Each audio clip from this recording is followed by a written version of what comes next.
Okay, we beat Expedition 33 last night. Now look, man, look, everybody handles their differently, okay? And I got to talk about it. I got to get it out of my system. So I'm going to do that today. Because after I beat the game, I was extremely heartbroken when there wasn't really a good ending. I'm just going to give you a little bit of how my brain works. I am a sucker for happy endings. Like bad endings and sad endings, man, they really fuck with me, okay? Yeah, see, some people love sad endings, and that's fine. No one's really right or wrong. We're going to watch both the endings again. I'm in a much better state mentally. For those of you that don't know, I beat this game last night. I pretty much 100%ed it. All I need to do is I think I need to do one more challenge and that's it. I fought all the bosses. The best fight in the game, in my opinion, was Simon. He was awesome. He was very difficult. I beat him without the cheese. It was one of the most epic fights I've ever done in any video game. This is one of the best video games I've ever played in my life. The second best fight, in my opinion, was probably Clair. But anyway, so in my ending, I picked Verso's ending. Let's watch Verso's ending. All right.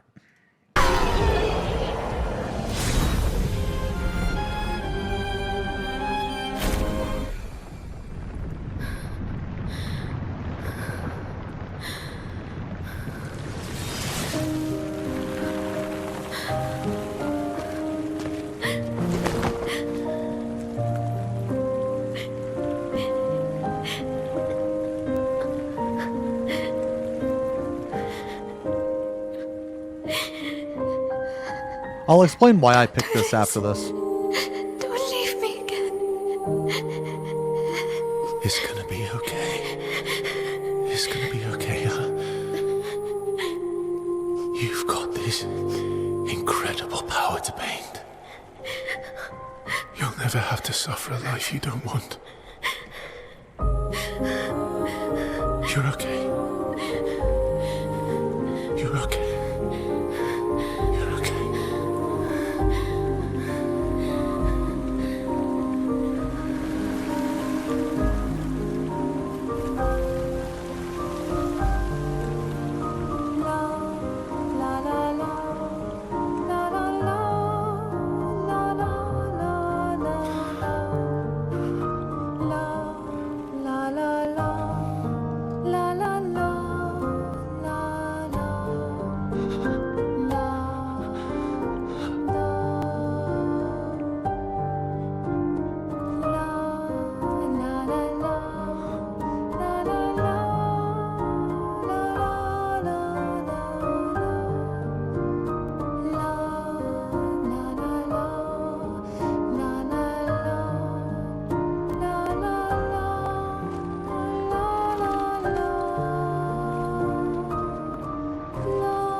I will miss you guys.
I think the saddest thing about that scene for me personally was the Minoko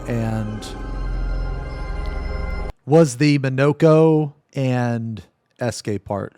That was the roughest. So, you know what? Let's just finish watching it.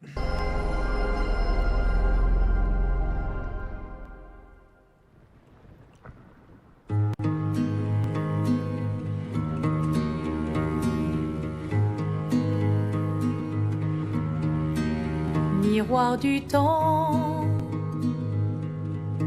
nos histoires s'alignent dans le creux de nos mains. You guys think Renoir was right? Deux mondes se dessinent.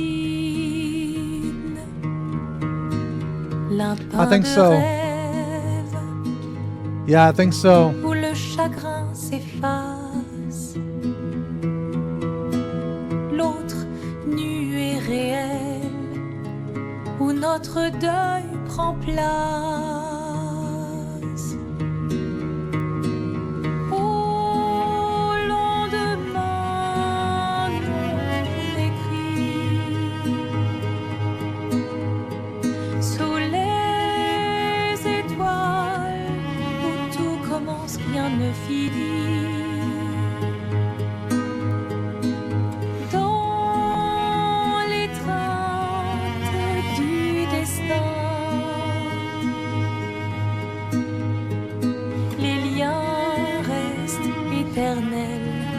Dans le dessin. I'm really curious if the next game is going to have this family in it, and if Clea is going to be more involved. Peignons ensemble les couleurs de demain au clair obscur. Œuvres infinies, chaque pas trace la route d'une vie. Au lendemain non écrit, sous les étoiles, tout commence, rien ne finit. Dans les trains du destin, les liens restent éternels dans le dessin. I want an SK plushie.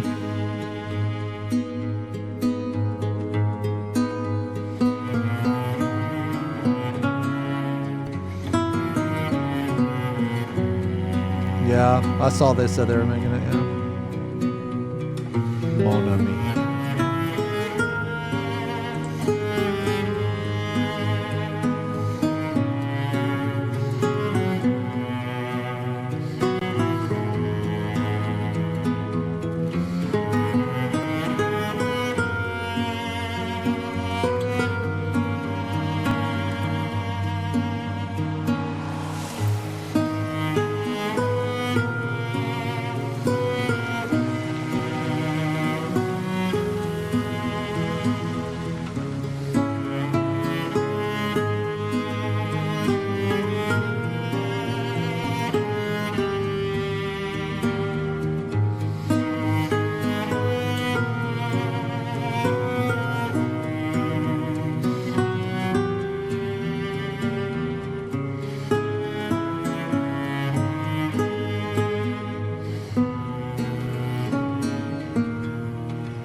Okay.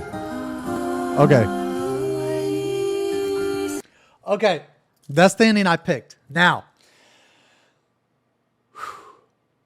Okay.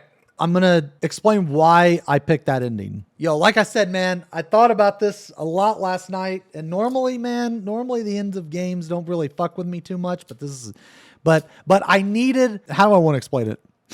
I needed some type of closure. Okay. I needed some type of closure. And I think I found it. Okay. Okay. So just let me cope. All right. So you can agree, disagree, regardless. This is the main reason why I chose this ending in particular. Verso! Yeah. See this right here.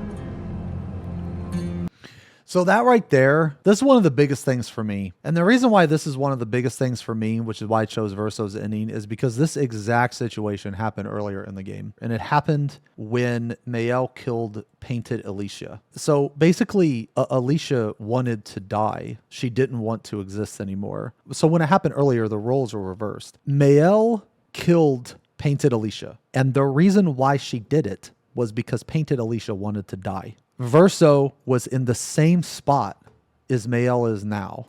He didn't want Painted Alicia to die, but the choice wasn't up to him. Now, in this case, right, more is at stake. So you can make the argument that more is at stake, but that doesn't matter to me. The way that she did this to me, basically, Verso's soul is her prisoner at this point. And I think that she knows that he wants to stop painting. She wants to keep Verso away from Verso's soul. So maybe I'm wrong on that. Maybe she's not treating him like that. But to me, it seems like that she is. And when she basically forces the decision, to me, that means that she's keeping his soul prisoner. And another thing is that if she knew he was here the entire time, at some point, she would have known that he didn't want to paint anymore because she knew that he wasn't a painter. He was a musician. He wasn't a painter. I think that she did this selfishly. One of the things for me,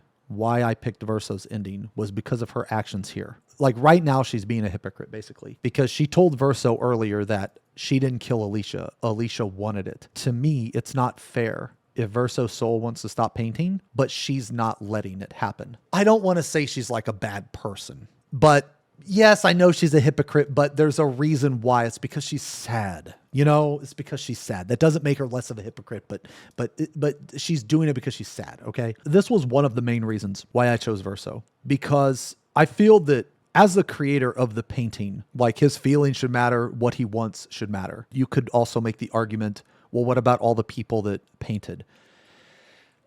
I don't have a good rebuttal for that, man.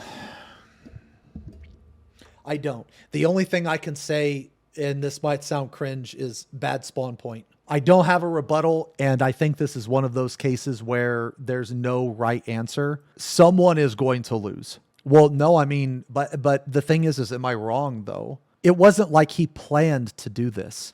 Again, this is going to sound crazy, but last night when I was thinking about it, right, I was trying to find some,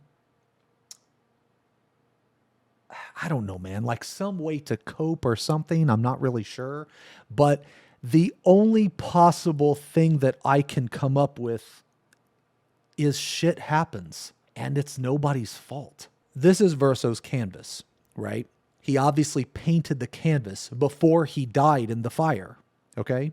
He didn't know he was going to die in the fire, right? If he knew he was going to die in a fire, I'm pretty sure he wouldn't have even painted the canvas in the first place. So he painted this. There's no way, like, of course he's going to try to make the painting the best he can. Like what happened in RL was tragic, right? But like I said, I don't have a rebuttal. So if your response to me is saying, well, what about all the painted people? What about their feelings? I don't have a response to that, man. I don't. My only response is shit happens sometimes. Really bad shit can happen. And it's no one's fault. Really bad shit can happen and it can be and you can't place blame on it. But at the end of the day, I think anyway, in my opinion, Verso's soul or the feelings that this person felt, they are just as important. And it's his canvas. He should get the final say, at least in my perspective. I don't normally talk this much about a particular game, but I can actually see a lot of mentalities from this game applying to real life, as crazy as that sounds, because basically this game's the concept is you have the RL, then you have the painted world. Okay. Eventually, I think that could be a possibility for us to have RL and then some type of simulation with AI. So if you're going by that logic, which it could definitely happen. I'm not saying it's going to happen. I'm not trying to talk crazy talk here, but I'm saying it's a possibility. If that happens, a lot of mentalities from this game could actually apply. What if we make like Sim City, right? And there's a bunch of AI in there, and there's sentient, they have feelings, consciousness, jobs, they love, they fuck, they, fart, they do all that shit, right? They're just like us. Well, do they count as beings? In my opinion, yes. Yes, they do. Yes, they do. Even if we made them, I would consider that. I feel like that his soul here should have a choice. Does he want to stop painting? Yes. Are there consequences to that? Yes. Is it ultimately his decision? In my opinion, yes. And it sucks. It really sucks, man. I'm not trying to say that the painted people don't matter. That's not what I'm trying to say at all. Because holy fuck, man. Bro, this shit right here. Oh, dude.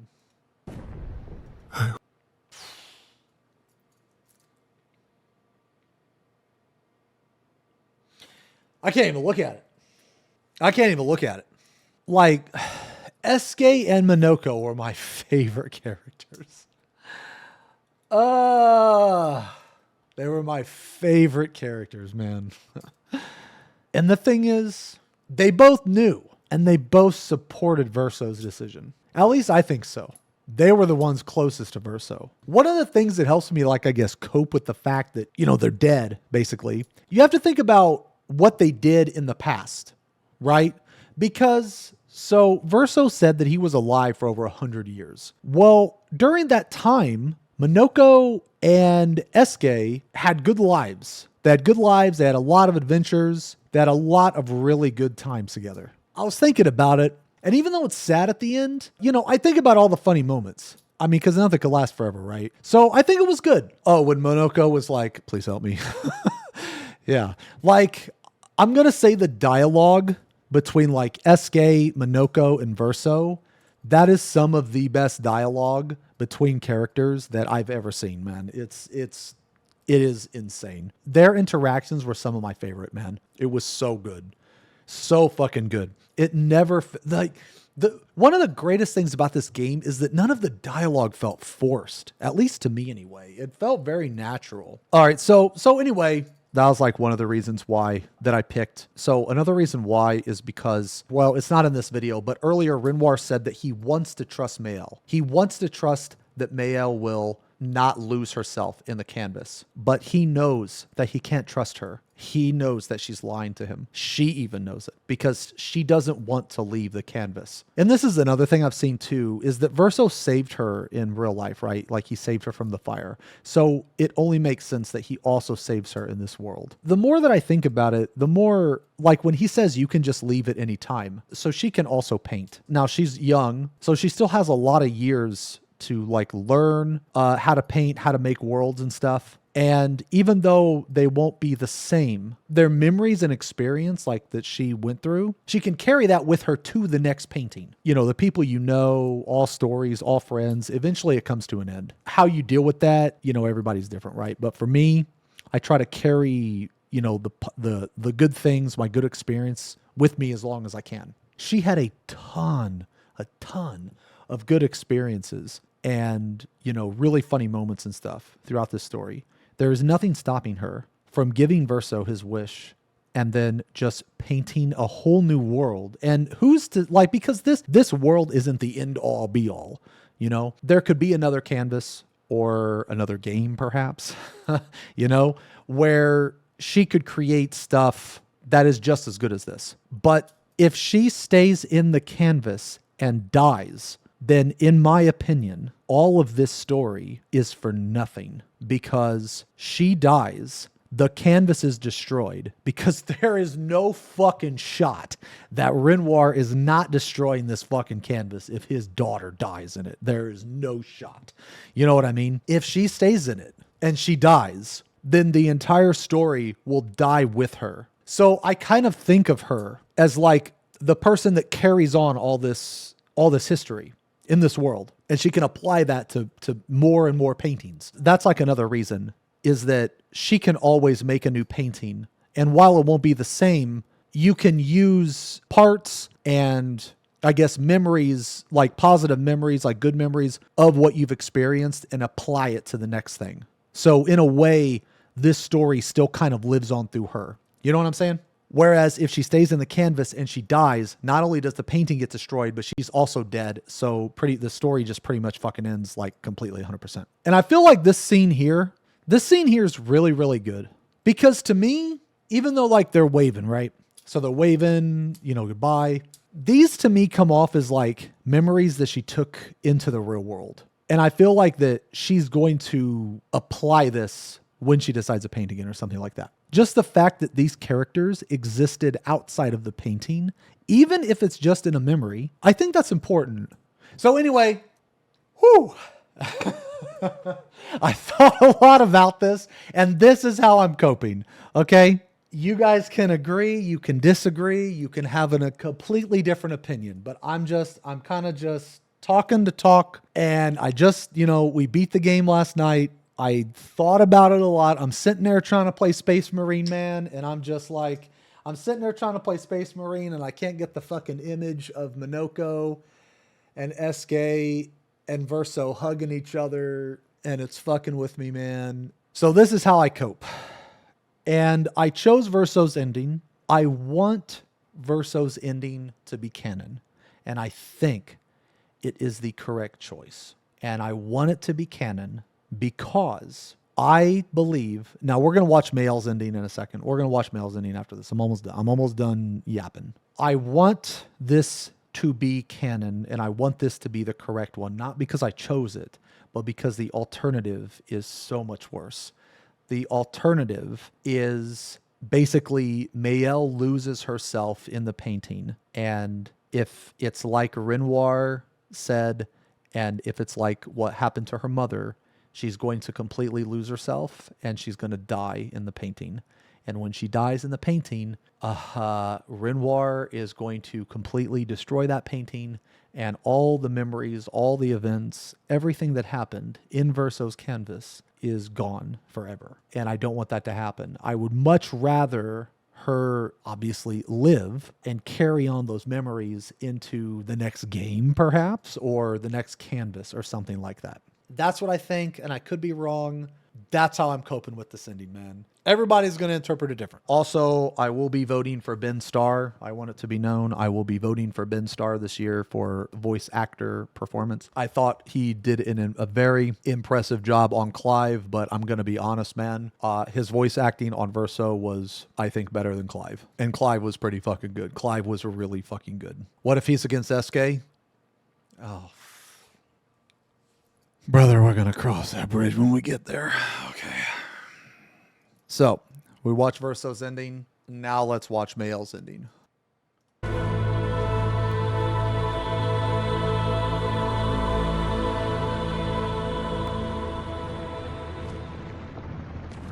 Please.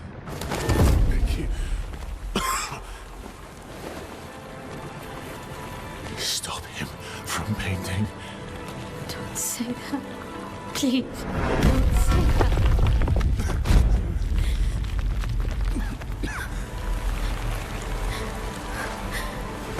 Hey, please, listen to me. Only you can do this. You can do this, please. Unpaint me. Unpaint me. So, Please. I don't want this life. stop saying I that. don't want this life. I don't want this life. I just wanted to live this lifetime together. This lifetime that was stolen from us. Please. Bro. Please. I don't want this life.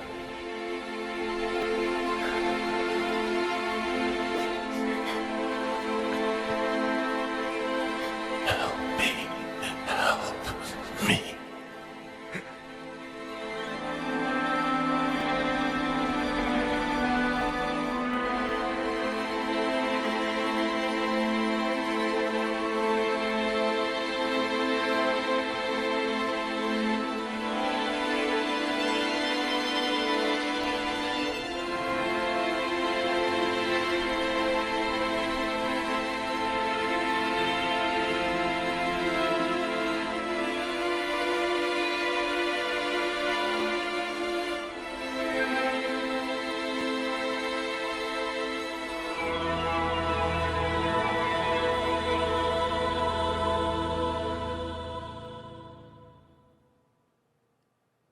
If you could grow old, would you find a reason to smile?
Okay.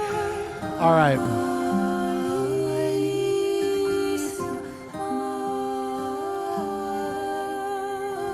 Okay.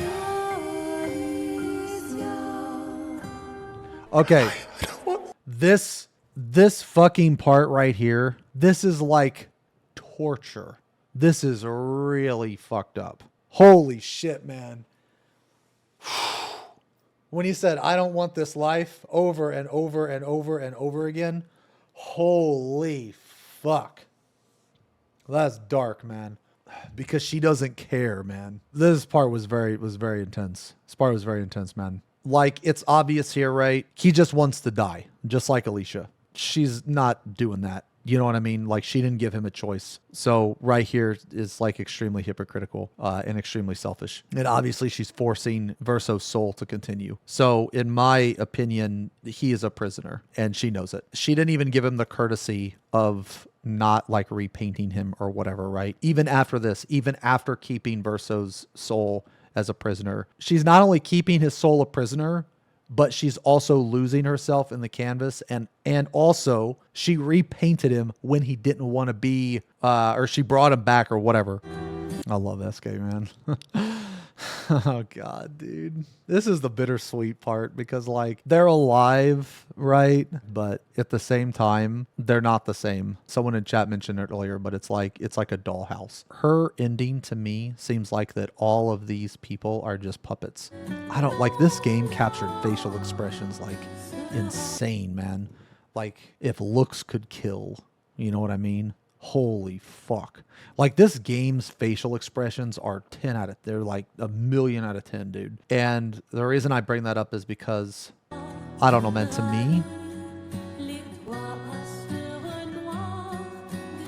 me, like throughout this scene, she doesn't even look that happy because I think deep down she knows it's all fake. It kind of it makes me think about what Gus would have thought about her decision to do this. Because I don't think Gus would have wanted that. Like, I don't know if they were going for like a fake forced smile, but if they were, they did a really good job of it. I don't know, dude. I could just be crazy. I could just be fucking crazy. But like, I don't know, man. Like what I think about, what is like going through her mind, she's not even happy. She's trying so hard to recreate the perfect situation, but she can't get over the fact that she knows that it's all fake. And then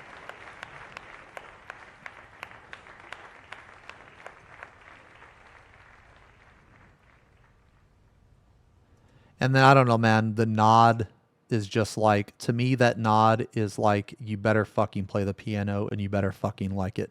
That's what the nod said to me. And then I'm not sure, I guess based on the gestural, when people come back, they're not the same, but they do retain some of their memories, I think. And I don't know what memories he has retained. And also, I don't really know what it means when it's supposed to be black and white. Like, I don't know what it's supposed to signify. I feel like it has something to do with Verso. Yeah, it's like from his perspective or something. It's just like fucking despair. You know what I mean? Oh, intervene or stop time. Oh, anytime a painter intervene or stop time. Yeah, I guess that would make sense because all the times when Alicia was around, right? I don't know. Like right here, I feel like she realizes that he's doing everything he can to fight playing the fucking piano like a puppet. I don't know, man. Maybe dude, you know what, man? Maybe I'm just reading way too much into this ending. I feel like the last time a game affected me like this was Baldur's Gate 3. But I feel like right now, dude, she's thinking to herself, like, holy fucking shit, like this isn't real. Why isn't he playing the piano like I told him to? You know, or like I commanding him to or whatever, you know? And I feel bad for Verso because he's trying so hard. I feel like he's like actively trying. And I think his hands, when they like show his hands, right, it like reminds me of like a puppet. You know what I'm saying? Like she's thinking to herself, okay, you don't want to play the piano, then I'll make you play the piano. You know what I'm saying?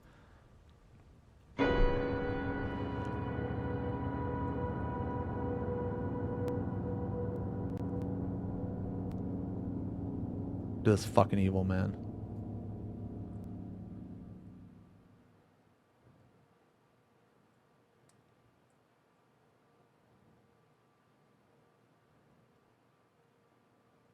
Yeah. I don't know, man. Yeah, she's exerting her powers to force shit to move along. Whew. Yeah, I don't know. I think that ending's pretty evil, actually. I think it's pretty evil. Anyway. Whew. I think I got it all out of my system. I'm glad I chose Verso. I think Verso should be canon. I think that is the correct choice.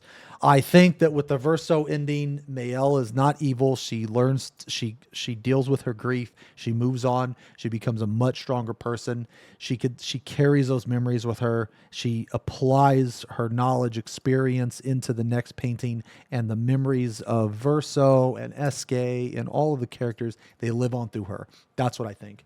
This ending, I think she loses herself in the painting. I think she dies. I think Renoir destroys the painting after his daughter dies. And I think that everything is completely lost and for nothing.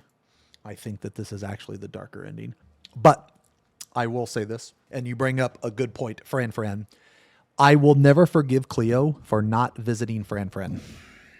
In the DLC for this fucking game, Cleo better go visit Francois. I think Cleo was actually a very strong character. She dealt with her grief through rage and anger, I feel. But that does not excuse her for not visiting Francois one more time. Cleo Nation. Yeah, well, Francois Nation. Fran Nation. Clea's also like an insanely powerful painter as well, right? Oh, Cleo has the ability to paint over someone's creation, which is what, arguably stronger? Okay, so this is what I thought. I thought that Eileen was the only person that could paint people. Clea can paint over people, but she can't paint people. So she has to have something to paint over. So basically, Clea needs a canvas, but Eileen does not need a canvas. That's what I thought. Oh, they all can paint people. Oh, okay. Okay. All right, I see. None of them are able to paint you some hair, sadly. No, they're not. Shut the fuck up. Jesus. So I guess we talked about it briefly yesterday, but I was kind of fucked up from the ending. So I guess I'll reiterate. I thought this game was amazing. It was one of the best RPGs I've ever played in my life. There was not one major thing wrong about the game. So if I were to, okay, so like, let's do like a quick cliche score, right? Okay, so obviously the story is a 10 out of 10. The gameplay is a 10 out of 10. I'm a big fan of turn-based combat. And in addition to turn-based combat, you have the dodges and the parries, which make it even more in-depth. Okay, it makes it so you're not just spamming X over and over and over again. Also, real fast on the story, I'm a big fan of this type of story. And when I say like this type of story, I mean like where there's different layers of worlds. I'm a fan of that. If it gets too crazy, it starts to confuse me and lose my interest, but I think this was good.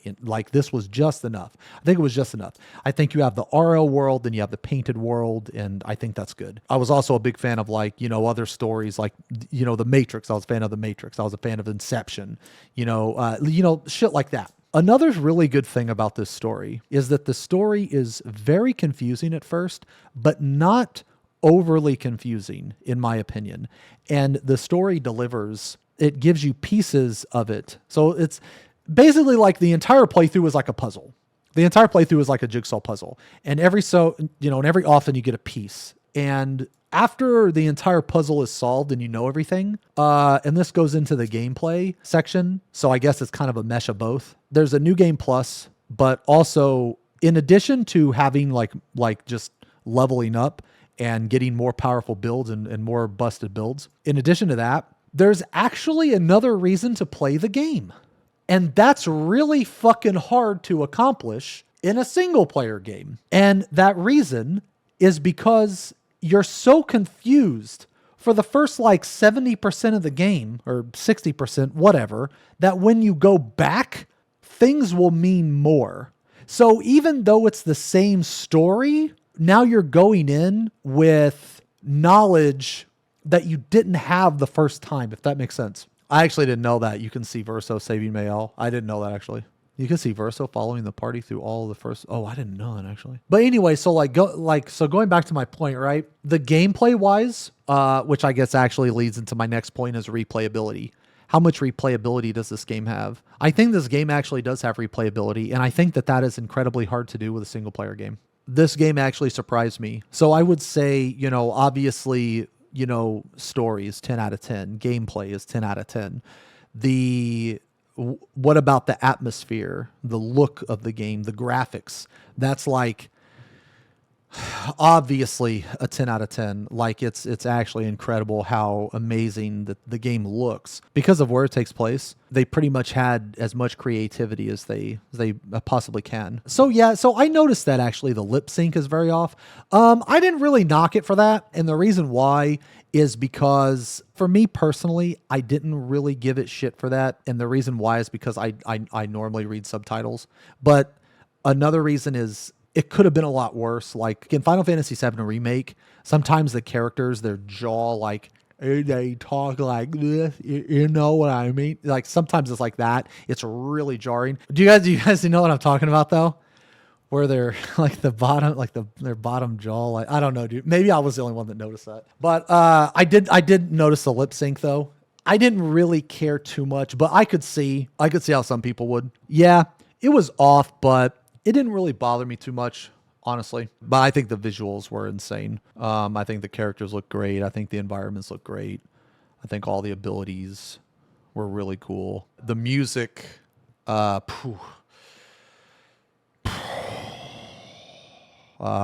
mean, the music was as good or better than the majority of like Final Fantasy games. It's on that level. Don't get me wrong. I love Soken. I love his music in Final Fantasy 16 and some of his other songs, you know, but this was just as good, if not a little better.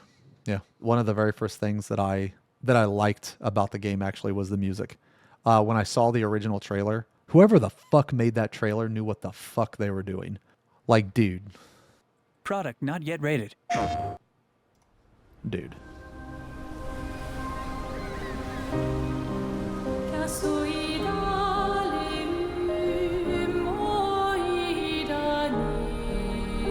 Soon she'll wake and paint again.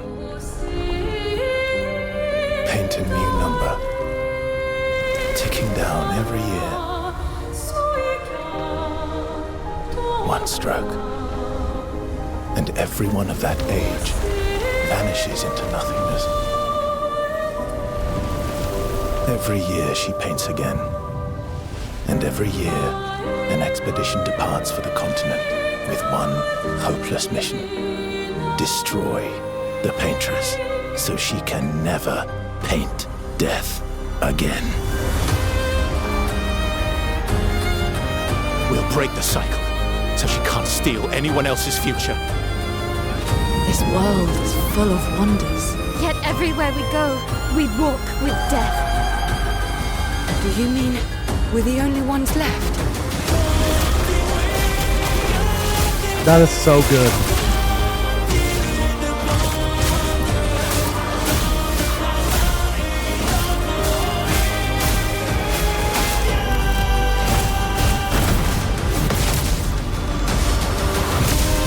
Dude.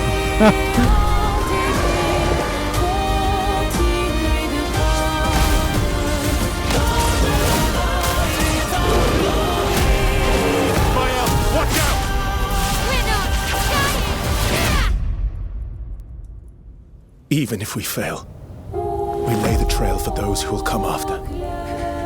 Right? Dude! Our Expedition 33.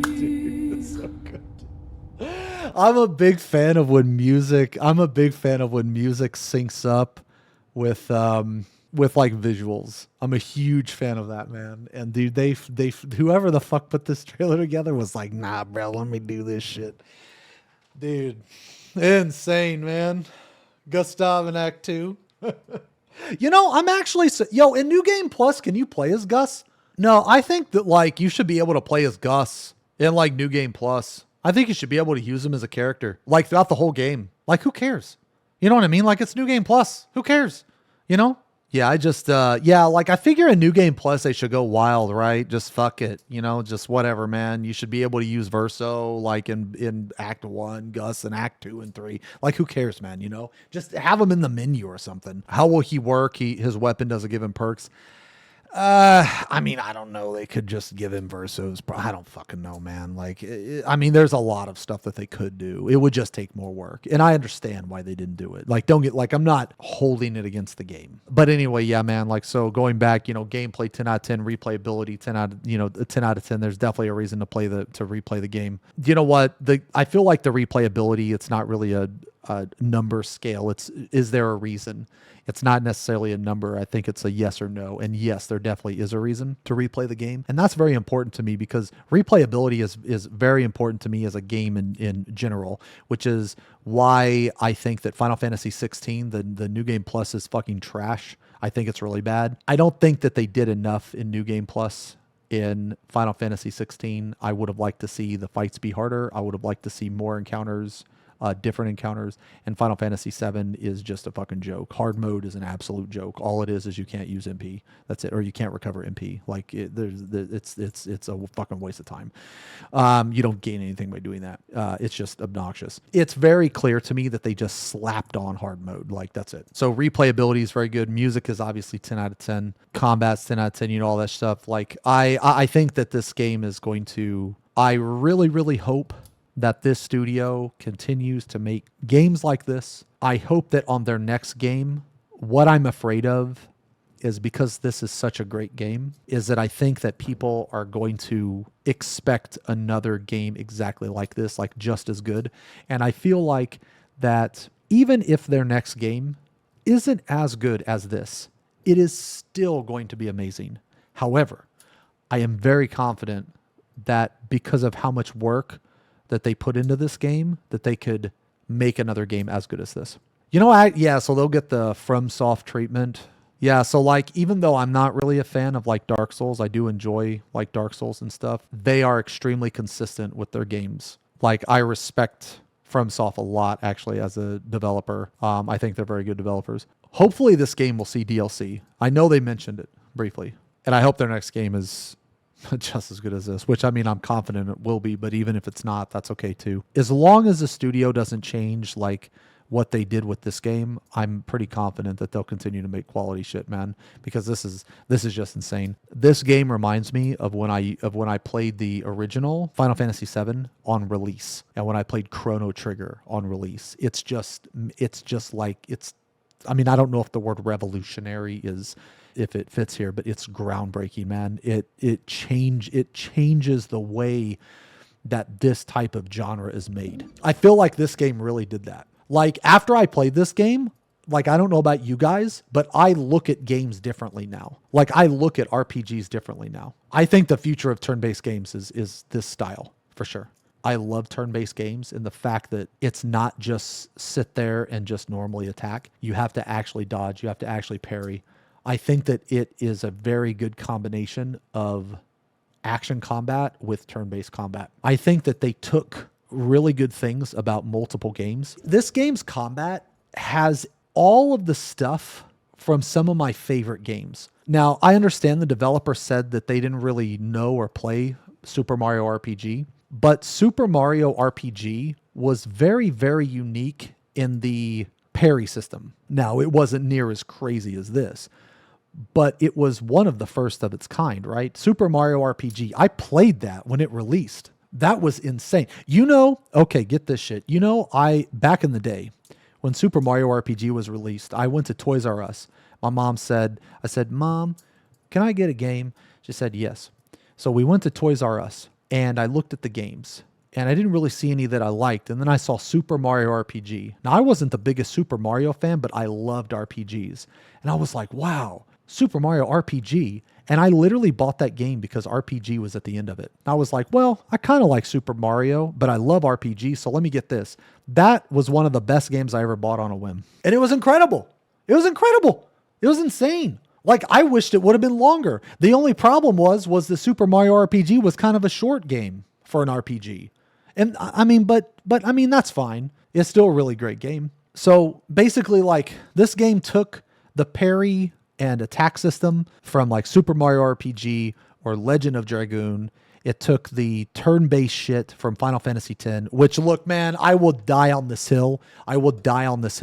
But Final Fantasy X is one of the best Final Fantasies ever. It's one of the best Final Fantasies ever. The way that it is structured is amazing. It's structured in a very similar way to Clair Obscur, where you go through the whole story. There's actually very little side quests. There's a side quest here and there. You go through the whole story, like 90% of the story. And then after you get that far, then everything opens up. The whole world opens up. You can travel to all these different destinations. You can do all these side quests. It's very similar to also Final Fantasy VI. So for those of you who haven't played Final Fantasy VI, when you get about 75% through the game, Kefka, the villain, he ruins the world. And there's a little bit of story at the start, but then once you get access to the airship, that's when the entire game opens up. You can go around and collect all your party members. You can do a bunch of side quests. I am a big fan of that structure. I think that is literally the best way. That's literally the best way to do an RPG. And the reason why is because the main focus, I think, should be the story. When you have two different games, you have Clair Obscur, Final Fantasy X, Final Fantasy VI, that kind of stuff on one side, where you do 90% of the game first and then you have all the side quests at the end. That, in my opinion, is much better than if you have a game like Final Fantasy VII Remake or Final Fantasy XVI, where as you go through the story, you have side quests along the way. And the reason why I don't like that is because it's very, very fucking distracting. It takes away from the main story, in my opinion. So let me give you an example. Final Fantasy XVI, you had this amazing, epic, ridiculously badass Titan fight. And then right after the Titan fight, what are you doing? You're doing a quest for some character that you don't give a shit about in the middle of a desert. Like, the highs are way up here, like past the clouds, and the lows are like in the center of the earth. That is horrible to me. So the quest design of Expedition 33 is also very important to the gameplay. You know, honestly, they didn't even really feel like quests. I don't know about you guys, but they didn't feel like quests at all. As a matter of fact, some of the side quests I thought should have been a part of the main story.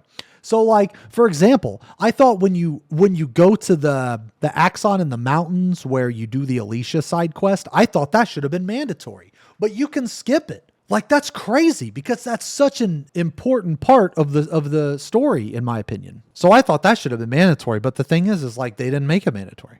One of my favorite games of all time is definitely Chrono Trigger.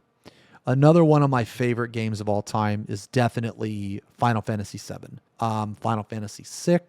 Expedition 33 is one of my favorite games of all time. Also Final Fantasy Tactics. Like, I don't think I'm feeling this just because it's new. Another one of my favorite games of all time is Baldur's Gate 3. Funny how streamers in their 40s said Chrono Triggers. I mean, yeah, it's like, the thing is, man, is like, in my opinion, I still think Chrono Trigger holds up to today, as crazy as that sounds. But that's probably all nostalgia. Would I prefer Final Fantasy X or Expedition 33?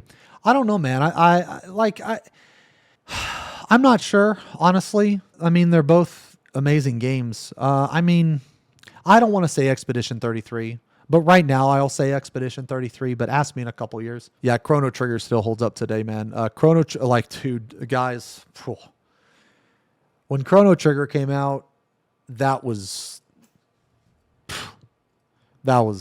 insane. Like, it was insane. It's a very similar feeling to how Expedition 33 feels. Here's how I think about it. I don't necessarily want to place them against each other. Like, I want to highlight each of them, right? All of these games, like Baldur's Gate 3, Chrono Trigger, Final Fantasy VII, Final Fantasy X, Expedition 33, they all changed something in gaming. You know what I mean? Anyway, yeah, so I don't know, man. I just want to talk about Expedition 33 today. I might run it back. But anyway, TLDR, man. Graphics, 10 out of 10. Gameplay, 10 out of 10. Replayability, fuck yeah. Music, 10 out of 10. What are the other categories? I miss any? Camera, 1 out of 10. Loon's Feet, 10 out of 10. Ben Star, 10 out of 10. Yo, you know what? I'm going to tweet that. I'm going to add him too. At Ben Star, sync out of 10. CL's Tummy, 10 out of 10. Yeah. All right. Well, I think I got all the Expedition 33 out of my system, man.